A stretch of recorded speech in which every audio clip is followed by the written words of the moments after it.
Radhe Krishna friends, आपके person की energy check करूंगी। आप उससे पहले आपको रिमाइंड करा देती हूँ कि ये जनरल रीडिंग है। जितना आपसे रेजोनेट करती है उतना लीजिएगा, बाकी लेट गो कीजिएगा। ज़बरदस्ती किसी चीज़ को अपने पे अप्लाई मत कीजिएगा। आप अपनी हॉरोस्कोप दिखा सकते हैं और अपनी पर्सनल रीडिंग ले सकते हैं, क्योंकि जनरल रीडिंग में कुछ ही चीज़ें मैच करती हैं और पर्सनल रीडिंग पर्टिकुलर आपका सॉल्यूशन होता है। तो आप अपनी हॉरोस्कोप भी दिखा सकते हैं और पर्सनल रीडिंग भी ले सकते हैं। दोनों चार्जेबल हैं। व्हाट्सएप नंबर स्क्रीन पे दिया हुआ है। अब मैं आपके पर्सन की एनर्जी आपको बता रही हूँ, तो वीडियो में टाइम वेस्ट ना हो इसलिए मैं बजरंग बाण करते हुए डेक शफल कर लेती हूँ। तो आपके पर्सन के लिए देख रही हूँ कि उनकी क्या एनर्जी। देखिए, you are very close to achieving your goal. उन्हें ये विश्वास है कि उन्होंने जो भी गोल सेट किए थे वो उनके बहुत करीब है और वो उन्हें दिख रहा है, उन्हें फील हो रहा है। यानी उन्हें जो कुछ उन्होंने वर्क किया है उसका रिजल्ट आने का टाइम आ गया। उन्होंने अपने रिश्ते पे जो भी एफर्ट डाले हैं उसका रिजल्ट आने का टाइम आ गया है। और अपने फाइनेंस, अपने मटेरियल वर्ल्ड को, दूसरी चीज़ों के लिए जो भी एफर्ट डाले हैं उनको पाने का टाइम आ गया है। ये वो फील कर पा रहे हैं और उन्हें डिवाइन गाइड कर रहे हैं। और मटेरियल वर्ल्ड की सिचुएशंस तो कुछ चीज़ें होती हैं कि जब आपने कोई काम शुरू किया तो आपको आइडिया लग जाता है कि हाँ, ये काम अब पूरा होने वाला है। तो ऐसा उन्हें एहसास है कि मेरे रिश्ते की, मेरे सेपरेशन की हैप्पी एंडिंग होने वाली है। और बाकी उन्होंने जो गोल सेट किए हैं वो पूरे होने वाले हैं। ये डिवाइन को गाइड कर रहे हैं, डिवाइन को मैसेज दे रहे हैं। Conclusion are within reach. देखिए, यहाँ पे भी you are very close to achieving your goal. यहाँ पे भी पहला कार्ड भी गोल अचीव करने का आया है, सेकंड भी conclusion are within reach, यानी वो कंक्लूजन पे पहुंच रहे हैं। वो कि रिश्ता क्यों ख़राब हुआ था, अब क्या करना चाहिए जिससे ये रिश्ता फिर से संभल जाए। इन सारी चीज़ों को एनालिसिस करके वो कंक्लूजन पे पहुंच रहे हैं कि मुझे अपने रिश्ते के लिए अब ये करना है और ये नहीं करना है। ऐसा करने से मेरा रिश्ता ख़राब हुआ था, ये मुझे नहीं करना है। ऐसा करने से मेरा रिश्ता फिर से अच्छा हो जाएगा, ये मुझे करना है। इस एनर्जी में वो आ रहे हैं, कंक्लूजन पे पहुंच रहे हैं। अब personal issues reaches solution, resolution, वो अपने आप में देख रहे हैं कि मुझसे क्या गलतियां हुई हैं, मुझे अपनी गलतियों पे ध्यान देना चाहिए। कहीं ना कहीं उन्हें ये एहसास है कि उन्होंने भी गलतियां की हैं, उनकी गलतियों की वजह से रिश्ता ख़राब हुआ है। आपने तो बहुत पेशेंस रखा, बहुत टॉलरेट किया, बहुत आप सहते रहे, लेट गो करते रहे। लेकिन आपके पर्सन को ये समझ आ रहा है कि आखिर एक लिमिट होती है सहने की। हो सकता है इस रिश्ते में आपके पर्सन ने तो बहुत कुछ पाया हो, आपने बहुत कुछ उनको दिया हो, लेकिन आपको बदले में उतना प्यार ना मिला हो। वो आपको या तो जानबूझ के ना दिया हो, या हो सकता है परिस्थितियां ऐसी हों जो वो दे ना पाए हों। इतना जिम्मेदारियां उन पर इतनी हो कि वो आपके लिए कुछ कर ना पाए हों। तो अब वो वही पर्सनल इशूज़ हील कर रहे हैं कि जिन जिन इशूज़ की वजह से वो आपको वक्त नहीं दे पाए, जिन जिन इशूज़ की वजह से जो वो आपके लिए कुछ नहीं कर पाए, आपको अपनी ज़िंदगी में वो रख नहीं पाए। वो आप उनकी ज़िंदगी से अगर चले भी गए हो और आप उनसे बात नहीं भी कर रहे हो, और वो अब आप उनको चेज़ नहीं कर रहे हो, भले ही वो गए हों लेकिन आप उनको चेज़ नहीं कर रहे हो, तो उन्हें लग रहा है कि ये मेरी गलतियों का रिजल्ट है।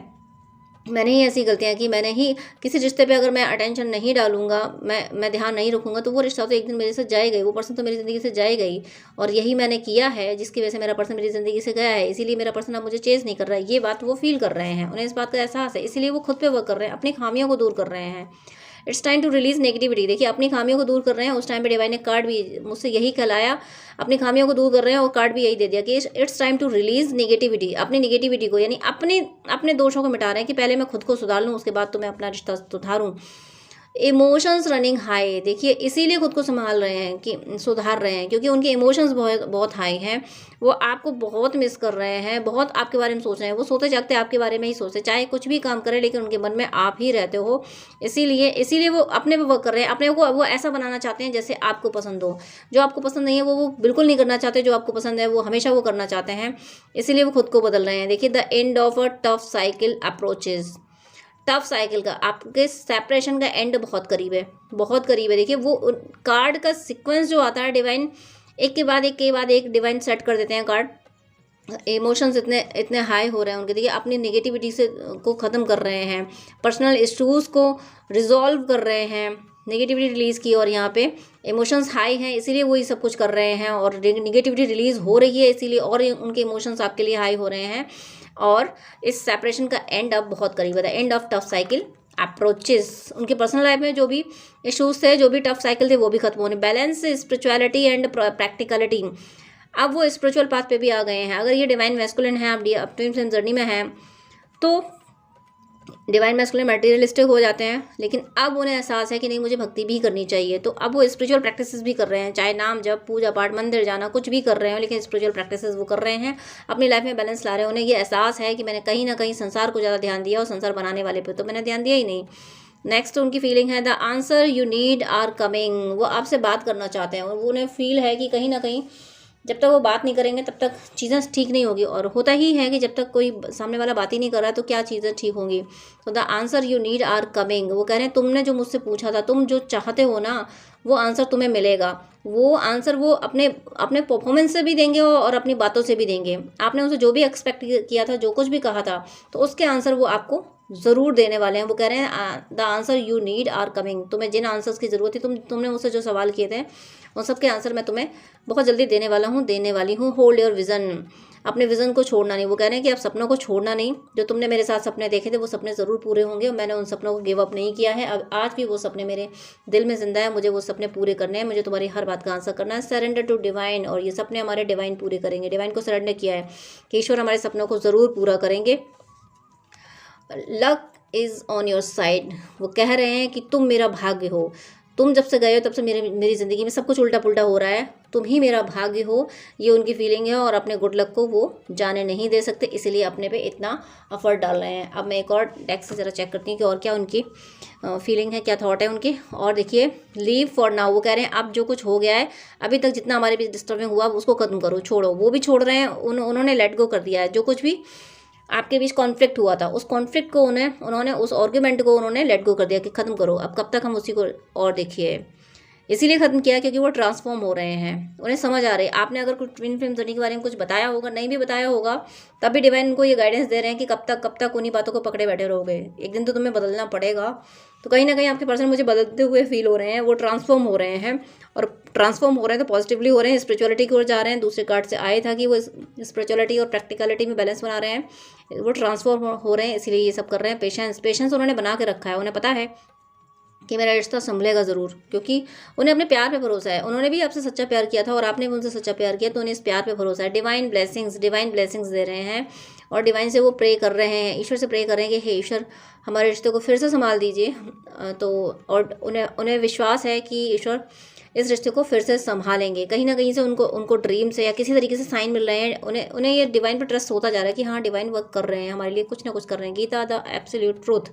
उन्हें ये एहसास है कि उन्हें ये एहसास हो गया है कि आपसे उनका कनेक्शन इस बर्थ का ही नहीं है, पास्ट बर्थ का कनेक्शन है, क्योंकि एक बर्थ में इतना प्यार नहीं हो सकता। उन्हें ऐसा फील हो रहा है।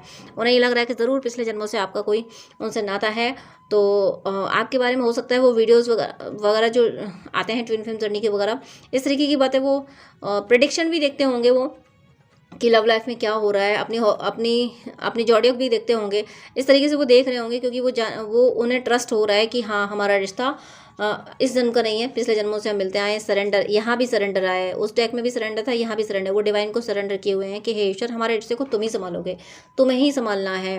टाइम टू मूव ऑन कर रहे हैं वो उन सिचुएशन से जिन सिचुएशंस ने आपसे उनका रिश्ता ख़राब किया है। और वो भी कह रहे हैं कि इस सेपरेशन से मूव ऑन कर लो। ये सेपरेशन अब इसको ख़त्म, इस दिमाग से निकाल दो कि हम सेपरेट हैं। ये कह रहे हैं वो कि टाइम टू मूव ऑन, इस नेगेटिव एनर्जी से बाहर निकलो।